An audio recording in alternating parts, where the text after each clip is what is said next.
Ladies and gentlemen, I present to you the all-new Phantom X. Built with premium materials, easily the best looking mid-range smartphone for the year 2021, but it comes at a price. The Phantom lineup is now a sub-brand of TECNO, and oh my goodness, what a way to reintroduce yourself. Inside the box, the first thing you will see is the smartphone and a case. For the smartphone, the color I have here is called Iceland Blue, and it's truly a pleasure to hold thanks to the curved display that overflows to the side and the sleek glass rear. Moving to the case, it's a plastic case that fits the smartphone nicely but offers no protection to the side.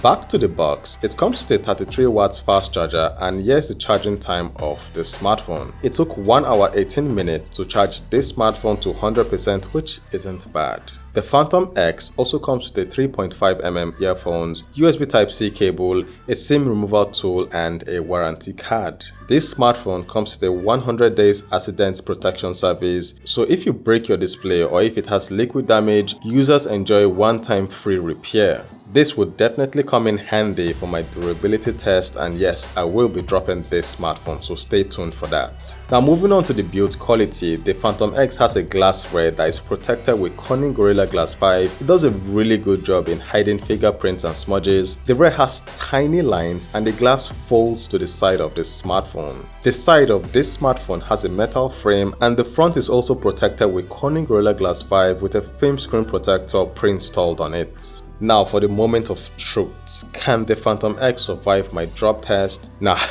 wow guys, dropping this smartphone was nerve-wracking and it did survive my drop test. Please do not try this at home, I think I just got lucky. The Phantom X doesn't have an IP rating, and that doesn't mean it isn't water resistant. No smartphone is 100% waterproof, and if you happen to drop the Phantom X inside water for a few minutes, it will survive. For the external features, the Phantom X comes with a 3.5mm audio jack, a mic, a USB Type-C port, and a mono speaker. The mono speaker is loud, but because of the position, it can be easily blocked. Moving to the top of the smartphone, it comes with a secondary microphone, which is useful for noise cancellation and to improve the audio when recording a video. It also comes with a dual nano SIM card tray and a memory card slot. On the left side, there's nothing but metal and glass, and on the right side is where the volume keys and the power button are located. Now moving to the rear of this device, it comes with a 50 megapixel main camera, a 30 megapixel portrait camera, and an 8 megapixel ultra wide camera. It also has laser focus and LED flashlights. Moving to the front, the display is protected with Corning Gorilla Glass 5. It has 2 camera punch holes and a LED flashlight. Coming down a bit, the Phantom X has an optical in-display fingerprint scanner. The fingerprint scanner is accurate. As for the face unlock feature, it is fast in good lighting conditions but not that great when there isn't enough light.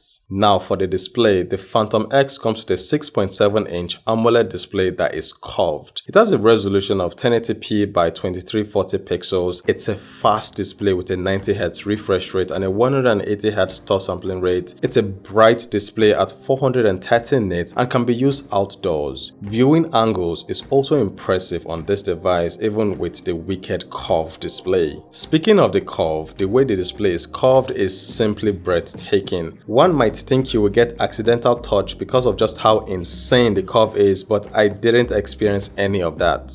Now for the processor, the Phantom X comes with a fast gaming chipset, the Mediatek Helio G95 processor. It's a 12nm chipset that offers good gaming performance and good multitasking capabilities. As for synthetic benchmark, the results are impressive. Here's the Antutu score of the Phantom X, and for the Geekbench scores, the Phantom X does very well. Now the Phantom X comes with 8GB of RAM, and when it comes to multitasking, you can open a lot of apps in the background. With 256GB of onboard storage, you have enough space to install heavy titles like Geshin, PUBG, Call of Duty, Real Racing 3, and still have enough space. For gaming, the Phantom X can play demanding games well thanks to the processor and the Mali G76 GPU. Titles like PUBG played at HD graphics and high frame rate. The gameplay was decent on this device, and the curved screen didn't get in my way. For Call Call of Duty, it played the game at very high graphics and very high frame rate. The gameplay was smooth and fluid. Moving on to Genshin Impact, the Phantom X played the game at the highest graphic settings and even at 60 frames per second, but it did stutter a bit. Setting the game at high graphics and 60 frames per second, the Phantom X rendered the game smoothly, although the phone did get hot. Hot enough to iron a t-shirt. It's a very demanding graphic intensive game. For the operating system, the Phantom X is running Android 11 with iOS 7.6. Normally I breeze through this aspect, but this time around things are different. What's different? Well, I'm proud to announce to you that with the Phantom X, you get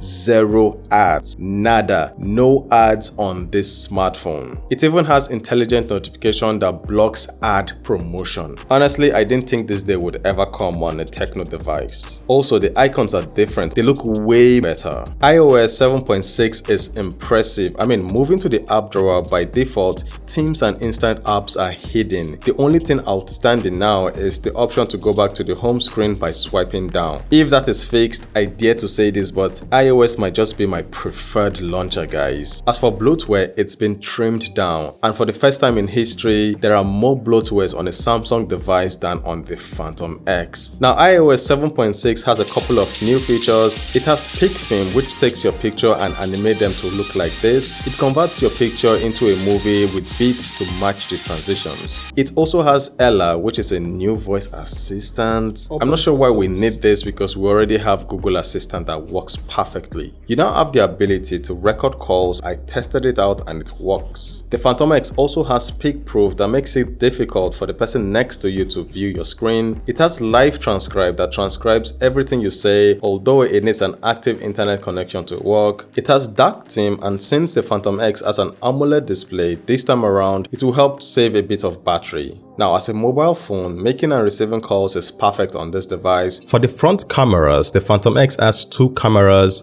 One is a 48 megapixel f2.2 camera, while the other is an 8 megapixel ultra-wide camera. The 48 megapixel camera is decent. The 8 megapixel ultra-wide camera lacks details, and I honestly don't know why they included it. I would advise you always use the 48 megapixel camera all the time, as it takes wide enough pictures. Portrait shots look okay on this device. Night photos look very good on the Phantom X because it has a big sensor. Hello guys, so here's a video from the front facing camera of the Phantom X. It's shooting in 4K 30 frames per second, and what do you guys think about the video quality and the audio quality that the Phantom X is producing using the front facing camera? Let me know in the comment section below. Now, moving to the rear cameras, this is one area where the Phantom X shines. It comes to a 50 megapixel main camera that takes very good pictures. It has a 13 megapixel telephoto camera, which doesn't take detailed pictures. I mean, the 50 megapixel main camera can do the job of the telephoto camera when you use the 108 megapixel camera mode. It has an 8 megapixel ultra wide camera, which is also the macro camera, and it takes pictures that won't blow your mind. This smartphone captures good pictures using night mode. Okay, so now I'm using the rear camera of the Phantom X, shooting in 4K 30 frames per second. What do you guys think about the video and audio quality coming out from the Phantom X using the rear camera this time around? For the battery life, the Phantom X comes with a 4700 mAh battery. For usage, I got around 6 hours screen on time with this device. Brightness was set at the maximum the whole time. I didn't turn on dark mode to save a bit of the battery, and also I had always on display on the entire time. One charge was enough to get me through the entire day. So what do I think about the Phantom X? Well, it's a beautiful premium device. I love the way the smartphone feels in my hand. For the external features, I wish it came with dual stereo speakers. For the display, the curved display is on point. It has a high refresh rate, and I love the color it produces. For performance, I wish it came with something more powerful like the Mediatek Dimensity 1000 processor. And now for the price, you need to sit down for this one. The Phantom X goes for 228,000 naira or $456, and that's a lot of money for a flagship device with a mid-range processor. To order the Phantom X, visit the link in the description of this video, make 100% payment, and you'll get a gimbal worth 20,000 naira and a designer bag worth 10,000 naira. So that's it from me, guys. I'll be making more videos on the Phantom X. Thank you for watching to the end. Hit the like button, hit the subscribe button. Valor signing out.